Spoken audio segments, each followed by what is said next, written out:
Es ist passiert. Ich habe endlich wieder mal gecosplayt. Nach wie vielen Jahren? Das letzte Mal muss ewig her sein. Aber alles nach der Reihe. Wie fing das Ganze überhaupt an? Die liebe Julia hatte mich vor einigen Monaten mal gefragt gehabt, ob wir nicht zusammen etwas cosplayen wollen. By the way, hier ganz kurz ihre Social Media Verlinkungen. Schaut gerne mal vorbei. Genau, sie hatte mich gefragt und ich hatte natürlich sofort Ja gesagt. Aber ich wusste ehrlich gesagt nicht genau was, beziehungsweise welchen Charakter. Damals hatte ich ja irgendwie einen Charakter nach dem nächsten gekost und alles waren irgendwie gefühlt nur Typen.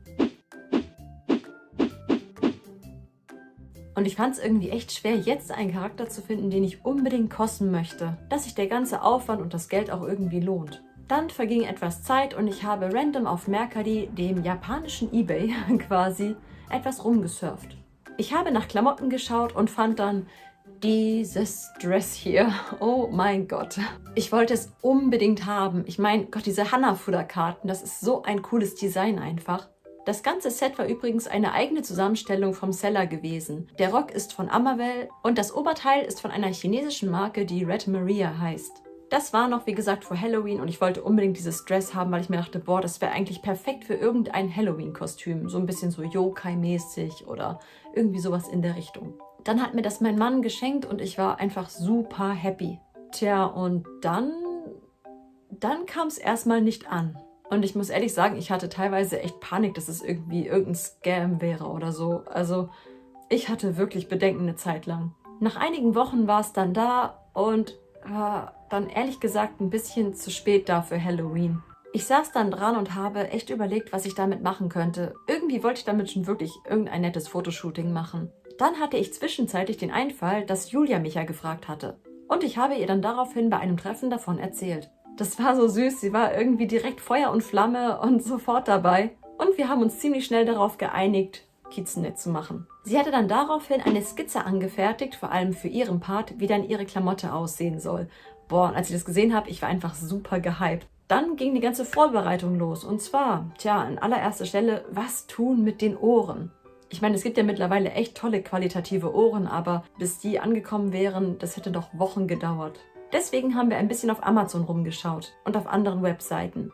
Aber irgendwie gab es da nur so komisch aussehende Ohren. Dann hatte ich ein Tutorial mir auf YouTube angeschaut und das Ganze sah eigentlich relativ einfach aus. Und ich dachte mir dann so, hey, warum mache ich es nicht einfach selbst?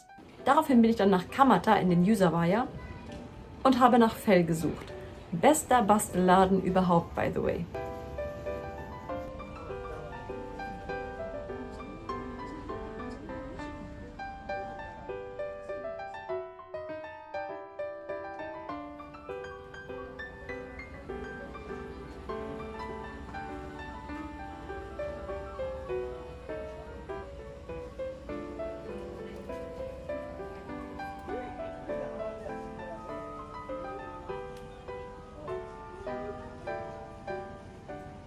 Und sie hatten zwar schönes Fell, aber entweder dann nicht in der richtigen Farbe, also teilweise auch nur so richtig knallige Rottöne und das sah einfach komisch aus.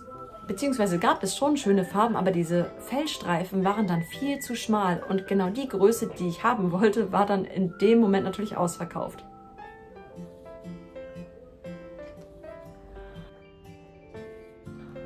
Dann hieß es hin und her überlegen und letzten Endes haben wir uns, ja jetzt kommt's, Uma Musume Ohren geholt. Uma Musume ist, das war mal ein Anime, aber es ist momentan auch dieses total bekannte, beliebte Pferdemädchen-Rennspiel, das gerade total boomt in Japan. Mal sehen, wie lange noch. Und unsere Ohren sind eigentlich dann Pferdeohren geworden. Wir wollten diese dann modifizieren, so richtig à la Pimp My Ears. Dann habe ich noch ein wenig rumgeschaut im Laden wegen Accessoires. Und Mann, also wenn ich irgendwann mal wieder so was OC-mäßiges mache, also ich renne da in den nächsten Laden rein und decke mich da ein mit ganz vielen Kleinkram. Es ist der Wahnsinn, was der Laden alles hat. Der Laden ist wirklich sehr zu empfehlen, wenn man sich künstlerisch oder handwerklich begeistert. Es gibt dort einfach alles.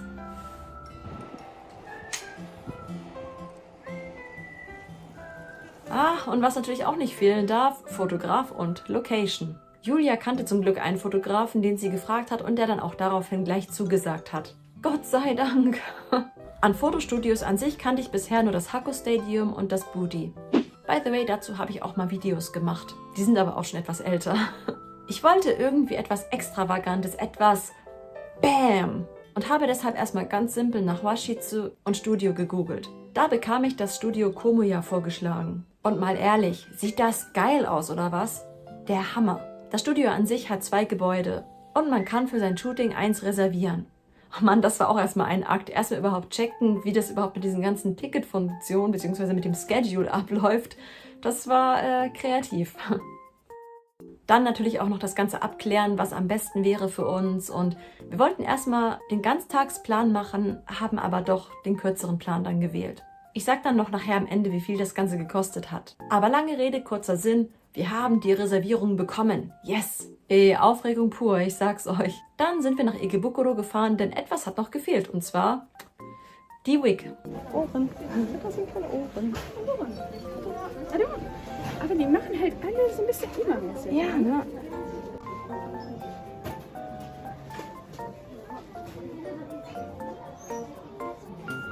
Assist Wig hat wirklich sehr schöne Perücken, aber wir haben uns doch dann entschlossen, welche bei Swallowtail zu kaufen, weil die Auswahl ist da einfach irgendwie größer letzten Endes. Das ist viel besser gemacht, ne? Der Weihnachtsbaum mit den Typen. Hier, ne? Ja, komm, nein, hier, ne? Komm, ist ein Typ. Was ist denn hier los? Und die Rottöne haben uns dort auch mehr zugesagt. Vor allem haben die super mit den Ohren zusammengepasst, farblich. Das war echt cool. Dann kam Julia mit zu mir nach Hause und dann ging es an die große Ohrenoperation. Yay!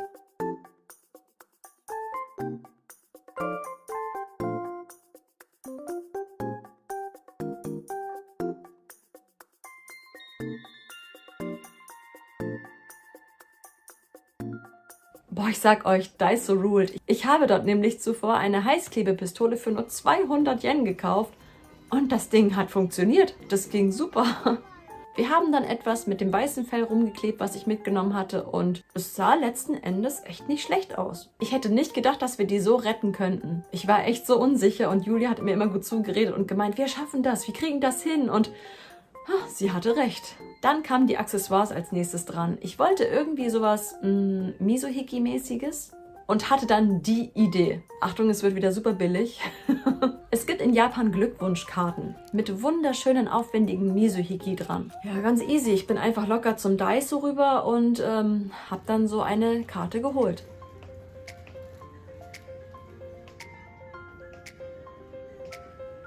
Und dann bearbeitet. Natürlich nur eine mit den bunten Mustern, denn ganz kurzes Hintergrundwissen, die mit den schwarz-weißen Misohiki, das sind die für Trauerfälle. Und ich muss sagen, es hat mir echt gut gefallen. Dann noch mit so ein paar Blumen dran und so und es sah wirklich schön aus. Also es war echt einfach zu machen und ja, das Endergebnis war echt pretty.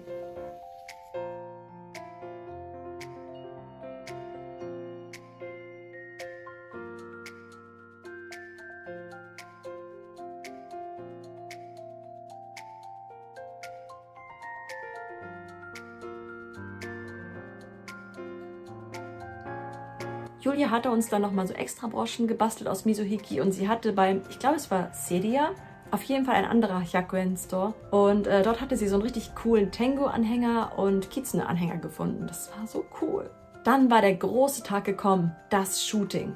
Boah, ich war so aufgeregt. Das Studiogebäude Nummer 2 befindet sich in der Nähe der Gyotoku Station.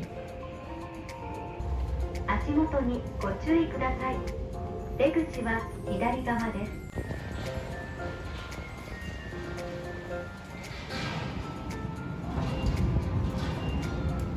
Aber oh mein Gott, der Eingang sah for real so zwielichtig aus.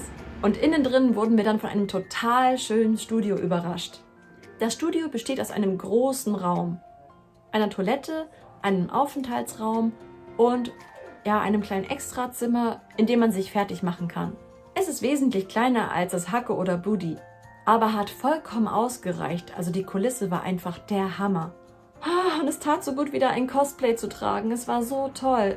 Es hat so großen Spaß gemacht. Nur eine kleine Sache. Ich hatte nur irgendwie richtig blöd mir so eine Haarklammer ins Haar gesetzt, die dann die ganze Zeit gedrückt hat. Und ich hatte teilweise dann wirklich so einen Moment, wo ich mir dachte, oh, okay, die Schmerzen werden zu krass, ich kipp jetzt um. Deswegen habe ich mir hier und da mal so ein paar kleine Pausen gegönnt, habe es wieder zurechtgerückt, aber irgendwie die Klammer, also da war irgendwie ein bisschen der Wurm drin. Hier aber mal das Endergebnis jetzt. Et voilà, die Fotos.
Die Fotos sind so schön geworden. Ich bin echt total zufrieden mit allem. Wir hatten insgesamt 2 Stunden zum Fertigmachen, 3 zum Shooten und nochmal 1 Stunde zum Abschminken und Umziehen. Und ich muss sagen, die Zeit hat wirklich absolut ausgereicht. Insgesamt haben wir zu dritt jeweils 5.000 Yen bezahlt. Das heißt, zusammen also waren es 15.000 Yen. In der Videobeschreibung findet ihr unten nochmal Julias Social Media und auch die von unserem Fotografen Com. Und natürlich ist auch das Studio verlinkt. An dieser Stelle nochmal vielen, vielen Dank an dich, Julia, dass du so viel geholfen hast und vor allem, dass du mitgemacht hast. Ich hatte echt viel Spaß. So, wenn euch das Video gefallen hat, lasst gerne einen Daumen hoch da und abonniert meinen Channel, wenn ihr mehr Videos aus Japan sehen wollt. Wir sehen uns dann in meinem nächsten Video wieder. Bis dann!